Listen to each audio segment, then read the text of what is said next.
Nintendo is no stranger to putting their video game IPs into other forms of media. If you don't feel like playing Mario, just go watch it in the theater. If you don't know how to talk to women, go buy the official Splatoon soundtrack. And if you like reading but you're not very good at it, maybe check out one of the many manga series that Nintendo has officially licensed. If you like pretty much any of the major Nintendo franchises, chances are you'll find what you want. There's Kirby, Legend of Zelda, there's even ARMS. ARMS fans rejoice. But all these make sense from a story angle. Pokemon has a pretty clear goal, so you can make a story there. Splatoon has a ton of lore that's never touched upon in the game, so you can write about that. And I've never played Fire Emblem, but just looking at it, I know that story is way too convoluted. But you know what game has none of that, yet still somehow got a manga series? That's right, Jam with the Band for Nintendo DS.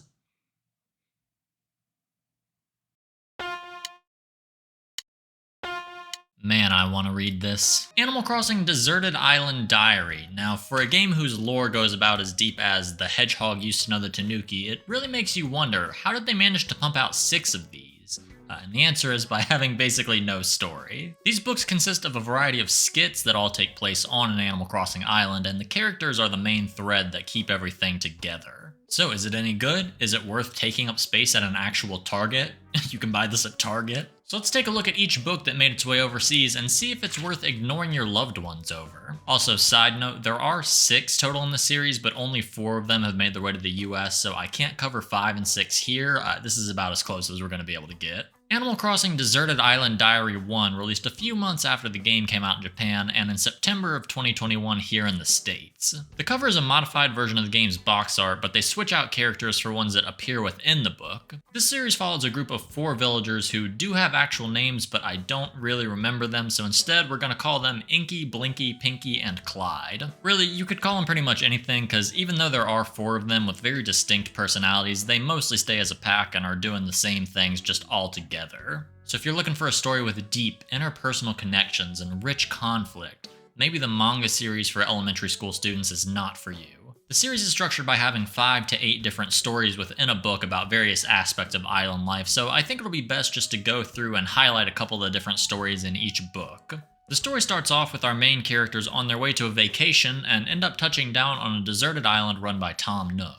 Now this immediately differentiates itself from the game, where you would normally just intentionally sign up for the island getaway package. I think the reason that they changed this was so they could have like a fish out of water thing going on with the main characters, like they don't really know what they're doing, but I think you don't really know what you're doing even if you do sign up for the island getaway package, so I don't really know why they did this. So this is where we get our character introductions. Inky is the leader of the group, Blinky knows how to read, Pinky is a girl, and Clyde is always asleep and communicates through snot bubbles. And if you think that's weird, wait till book 4.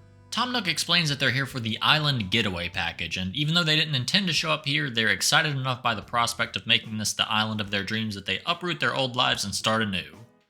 They must really hate their families, I guess. They eventually run into Bill, who is one of the decent amount of villagers we see throughout the series.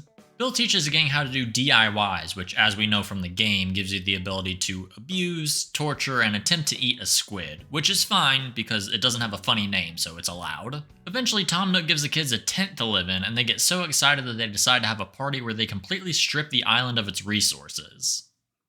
Then the skit ends. Now, the tent thing is a setup for the next story, but it really does become apparent how quickly some of these stories end. There's really only a couple that actually feel like a continuation upon themselves. In the next story, the gang realizes their tent is too small and they need to build a house, to which they're introduced to Dom, who helps them in gathering materials. They each have their own specific way that they build a house based off their personality. For example, the smart one makes a house that they can rent, and Dom shaves off all his wool and then makes a house out of it, and then you see him like kind of naked. I'm sure somebody asked for this. These houses don't really work out, and the gang puts their head together to finally come together and build the house of their dreams.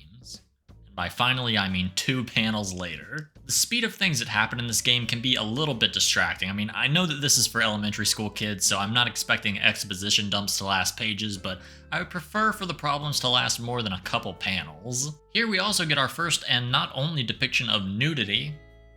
There's nudity in this book. It's always covered up, of course, but this little dude right here is naked way too much throughout this thing. I mean, even one depiction of nudity in an Animal Crossing book seems like a lot, but you get what I mean. This next story is called Now Soliciting Museum Exhibits, which of course is the introduction to the museum on the island. The kids finally get a hang of island life and do some fishing, relaxing, slave labor, then they eventually come across a fossil. This of course leads to the introduction of Blathers, who lets the gang know that the museum is empty and they need some exhibit items. Hard cut to Raymond, who in this series is depicted as a huge narcissist who's only concerned with himself and having an audience of adoring fans. That checks out. Raymond overhears that the museum needs new exhibits and he comes up with something so obvious. Nudity again. Raymond shows off some pieces he thinks could go in the museum, like a baby photo of himself, or a Raymond crystal that probably would have sold for actual real-life money back in 2020. Meanwhile, our main characters bring in what they think would be good exhibits until Blathers lets them know that he's looking for bugs, fish, and fossils. This leads to the gang taking the fossils that they have and turning them into art pieces for some reason. They make things like a bird that looks like Blathers, a Tom Nook lookalike that's gonna haunt my dreams, and a fossil with cherries where... Yeah, this book can be oddly suggestive at times. Between this and the nudity, I really wouldn't feel comfortable reading this book in public. I mean, I'm a 25-year-old man, so I probably shouldn't be reading this in public anyway, but that's the last nail in the coffin. The story ends with them painting Raymond gold, and Blathers decides that he is now in charge of the exhibits, which I thought he already was, but whatever. Up to this point, the stories have pretty much been following your normal progression in the early game of Animal Crossing, show up, get a tent, go to the museum, so it's a little odd that they went with Wisp for the next story. Wisp doesn't show up too often, and he's never forced, so there are some people who probably have never even seen him, so it is odd that he's considered one of the earlier things within this series. While the gang is having a nighttime noodle slide party, don't ask, they run into Wisp, who gets scared and does the thing he's known for. Normally, Wisp gives you some type of prize whenever you find his spirit pieces, but these kids can materialize things out of thin air, so instead Wisp says that he's going to go to their party if they find his spirit pieces. This leads the kids to an axe in the woods, which reads the leader to one of the greatest panels in the entire book. Never did I think I would see an official depiction of Lucky from Animal Crossing leaping at children ready to kill them with an axe. Lucky actually ends up landing one of his blows, and the gang succumbs to their wounds, while Wisp just kind of floats around and stays in purgatory with nobody to find his spirit pieces. Things in there. Thank you guys so much for watching. I appreciate you checking this one out. Thank you. Alright, not really. Lucky was actually using the axe to prepare a feast and invites the gang to his very safe looking house. Everyone except Inky is freaked out because they think Lucky is going to murder them.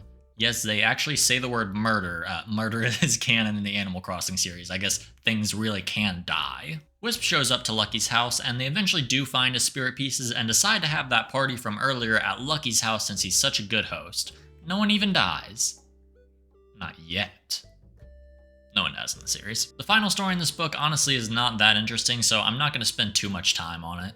The group finds Gulliver, and they need to find his communicator parts. While they're looking, Gulliver keeps teleporting to other spots, and they find it and join him on his ship. The final joke is that since they found his communicator parts and went on the ship with him, they all end up washing up on the beach, same with Gulliver. That's the whole story, pretty much.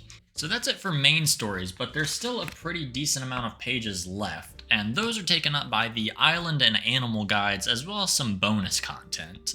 The animal guide honestly is probably my favorite part of this book. It's an introduction to some of the characters throughout the game, mainly NPCs, along with a couple of the resident villagers. But it's not told through like a boring fact sheet or bullet points or anything like that. Each of them have a really unique 4 or 2 panel comic series that goes with them. Some of my favorites are the ones where Isabelle threatens to banish CJ for him being too annoying, or the one where Joey charges 3,000 bells for a plate of food that looks like his face. But my all-time favorite one has to be the one with a Limburg. Limburg sees another villager carrying a heavy bag, and he offers to help him carry it, and then just immediately robs him. I could read an entire book of these for all 400 villagers in the game. The short format is great, and the jokes really work with the personality of the villagers, even though they don't really have too much of a personality in the game. Also, the one with Nox shows him running out of money, and then he has to sell the helmet that he wears so that he can survive. That was just kind of sad. The Island Life Guide portion is not really as interesting. The only things to note is that it shows that kid naked again, and it also shows a really weird depiction of Tom Nook starving. I wish I hadn't seen that. The last couple pages are called Roomba's ACNH Game Diary, which is pretty much just the author showing off areas of the island that they decorated. I do think it's a cool concept to have a portion where you show off things from your actual island, but kind of do it like they're really happening in real life, but real life on your island. I don't know. It's an alright concept, but I could have done without it. There's just not really much to it. Still though, it's only 3 pages long, so it's not taking up that much room. I really can't be upset with it. And that's it for book 1. It is really not what I thought it was going to be, but it ended up being better than I expected it to be. There were parts that genuinely made me laugh, and the extra stuff at the end was a nice break from those main stories. I've got a pretty good feeling about this, so let's move on to book 2.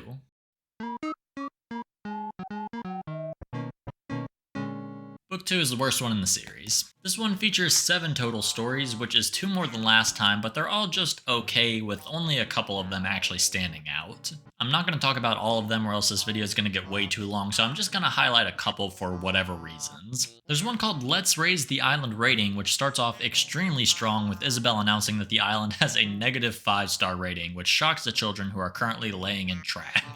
Tom Nook advises the gang to go talk to the island residents in order to see what can be done in order to raise the rating. Raymond mentions that he wants a nice new view of the island, so they raise his house 500 feet in the air and make it so that he can never leave and trap him forever.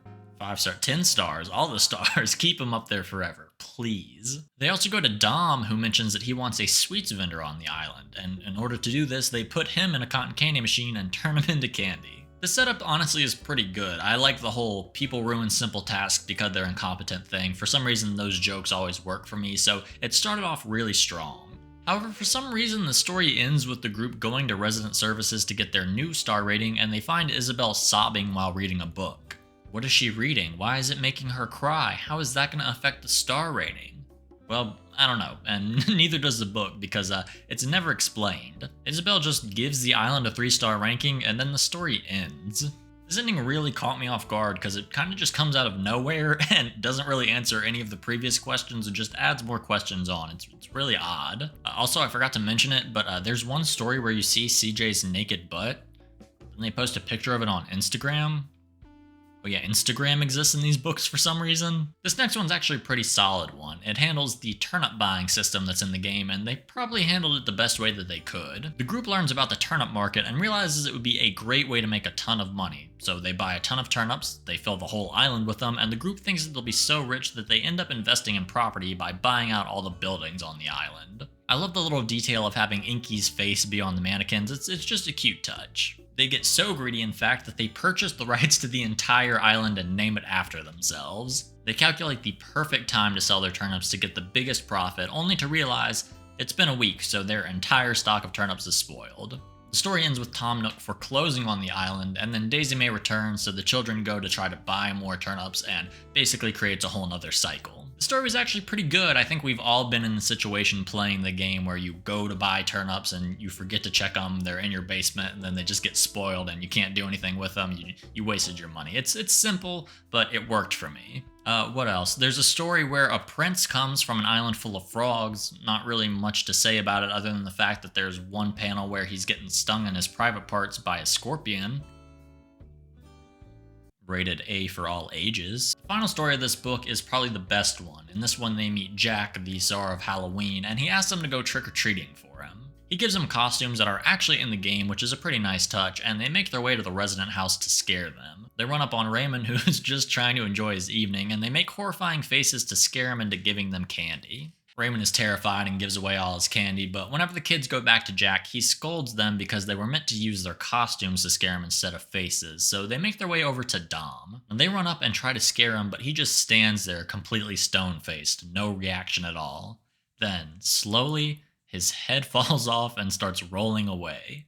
From the void where his head previously popped out, pops Dom, who explains that he's so scared of ghosts that he made a costume of himself to hide in. I'll admit, this made me laugh out loud whenever I saw it. Just something about the visual of Dom popping out of a costume of himself just really got to me for some reason. Every once in a while, I just picture this image in my head and it always gets a chuckle out of me. Now, there's still one other resident on the island they have to scare, which is Lucky. The gang is excited to see how scary Lucky is on Halloween, since normally he's pretty scary on a regular day. When they make their way to his house, they run into Lucky, who's dressed up like a farmer, not because of Halloween, but because he loves growing pumpkins. He didn't even know it was Halloween. They make their way back to Jack and let him know that they ate all the candy, but they have something even better for him. A ton of pumpkins from Lucky's garden, since Jack has a pumpkin for a head. This was another pretty funny one, not really for the story, but more so for the interactions with the villagers. They really gave them a lot of personality, which is great. That's a big complaint that a lot of people have with New Horizons.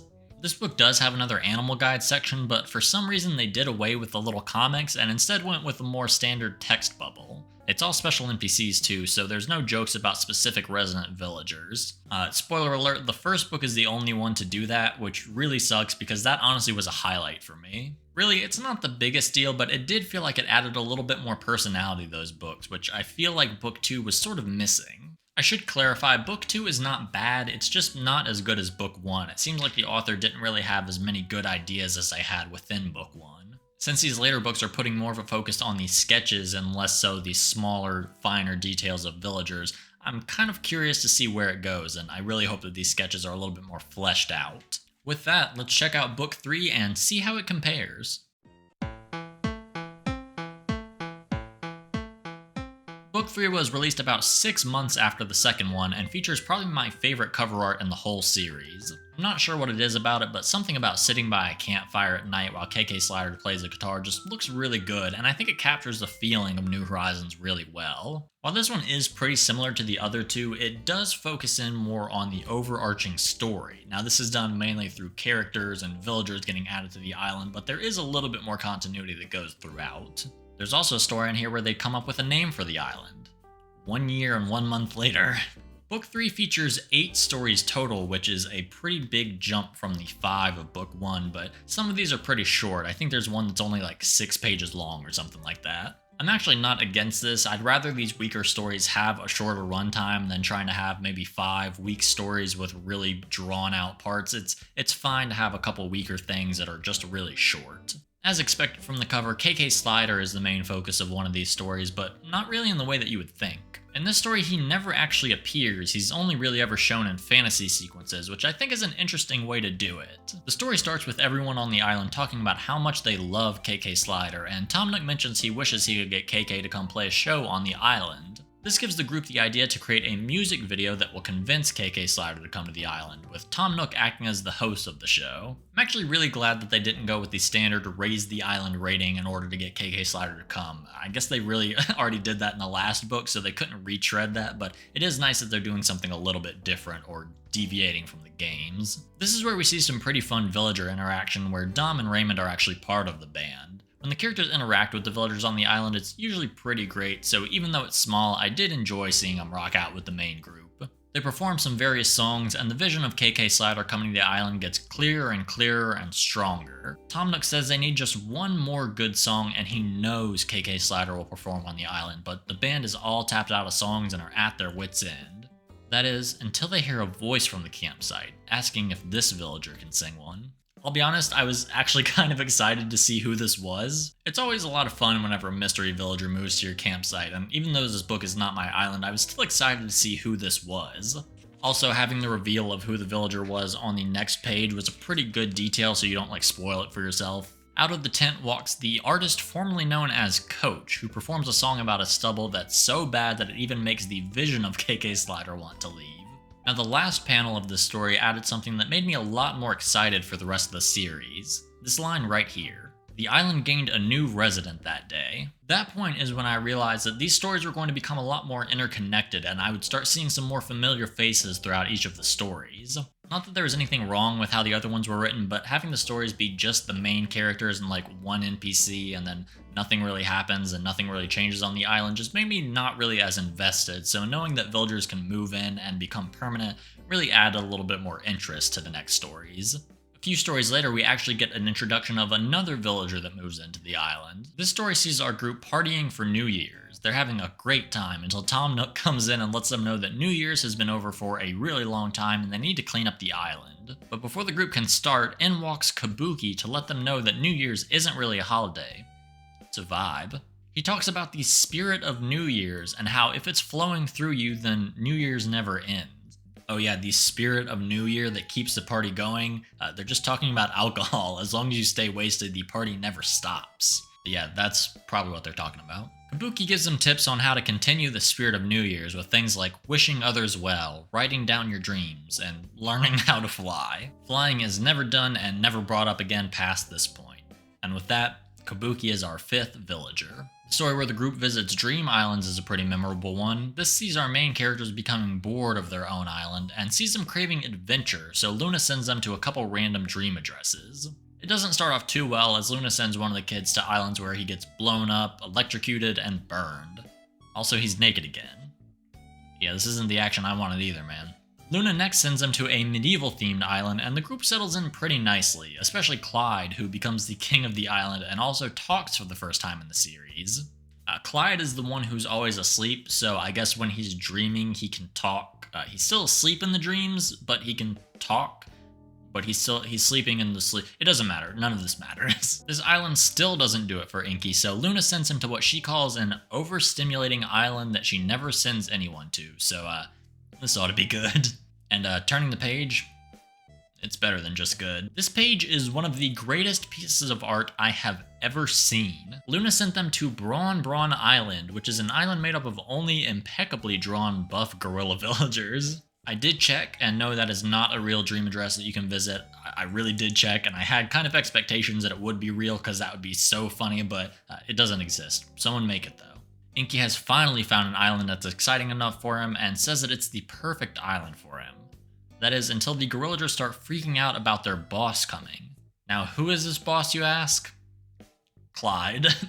A 50-foot tall, absolutely ripped dream version of Clyde. He is also the king of the gorilla island.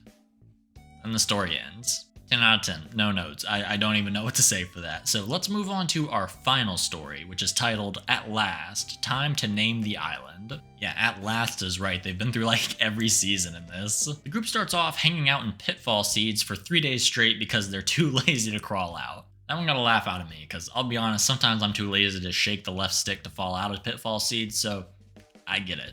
While stuck, the group reflects on how much progress the island has made. Tom Nook congratulates them and also reminds them that the island has no name or flag and tasks them with finally coming up with one.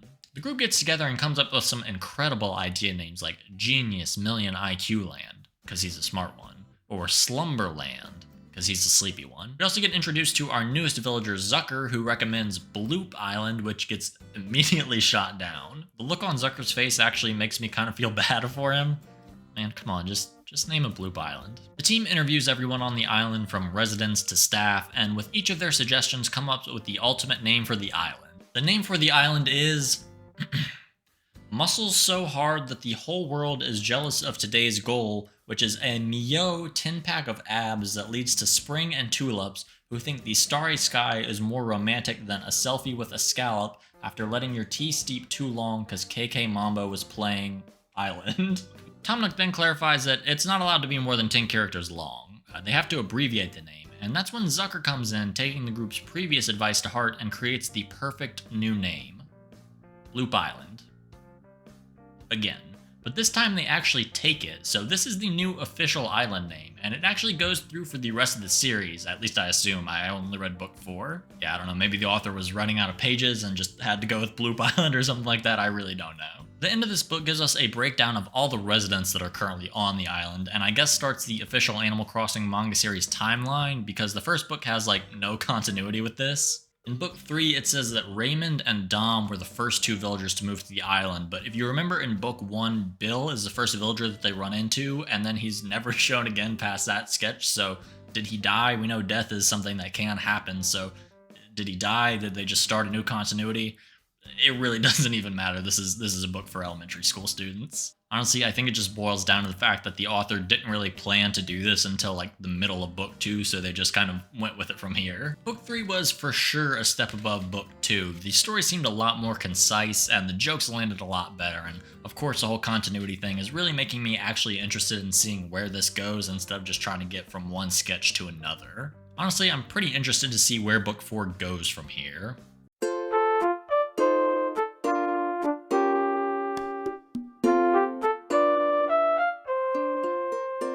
Book 4 released in December 2021 in Japan and March 2023 in the United States.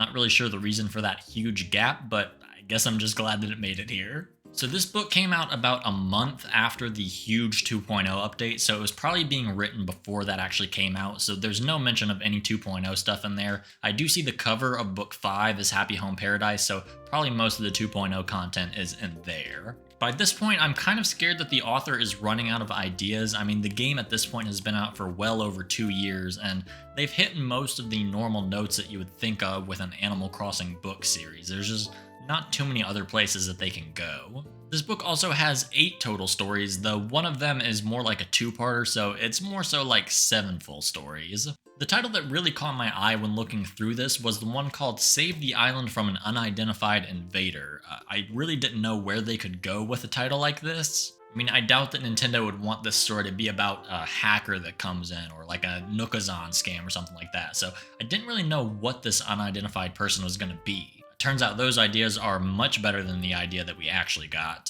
This story has basically nothing to do with Animal Crossing. Really the only Animal Crossing thing in it is the characters get in robot hero suits to fight this unidentified invader. So who is this mystery invader? It's a snot bubble. Clyde Snot Bubble to be exact. Fight snot in this one. This was the second story in this book, so I was starting to get really nervous that I was right in my assumption that the author ran out of ideas, but luckily things do start to get a lot better with the next couple stories. The next story really wasn't incredible, but there was one bit in it that made me laugh out loud. The premise of this story is that Inky claims he has the most refined eye and can spot the difference in anything. Tom Nook takes his challenge and sets up a game show where the whole group has to spot the difference in certain items. The game goes on for a little while until the ultimate test comes. Tom Nook's hardest spot the difference. Which one is Timmy? Yeah, this one really got me. Just flipping the page to Timmy and Tommy, standing there blankly, it's the perfect setup and then such a great payoff. You can tell that this author really does love Animal Crossing and is ingrained within the community. It's not just some random person that they hired to write up a couple stories. But that's all fun, but the main pull of this is the 2-part, I want to say finale, but it's not the last one for some reason. This really would have been like a perfect end to the book, but the last story is about Rasher teaching the kids how to scam people with mushrooms. Don't ask, we don't have to get into it. The 2-parter starts off with seeking resources on Mystery Islands.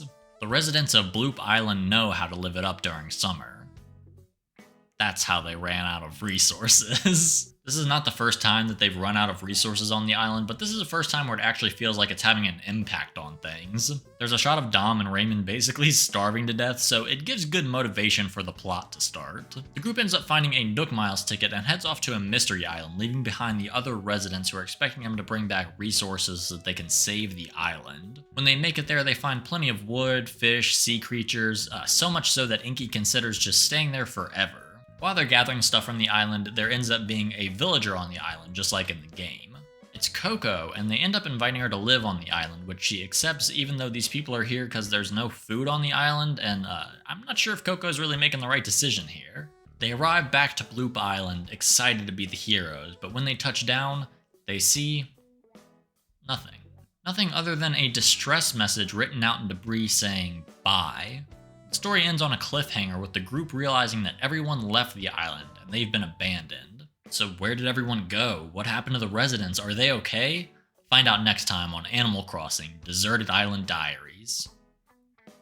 Just on the next page. Honestly, I was into this whenever I started reading it. The book had never really done anything like this up to this point, and the mystery aspect was really keeping me invested. I'm sure you also want to know what happened, so let's check out part 2, A Sudden Unexpected Goodbye. The group realizes it's too soon for the residents to have actually left, so they assume that they're still somewhere on the island. They start up a search party and they get to work trying to find their residents and staff. Keep in mind this is the group that was stuck in Pitfall Seeds for 3 days because they were too lazy to get out, so Raymond's definitely dead. They search all over the island, under rocks and trees and the ocean, but unfortunately the search reaches a sad end when they realize they've looked everywhere. Their friends are gone because of the main character's incompetence, and there's nothing they can do about it at this point.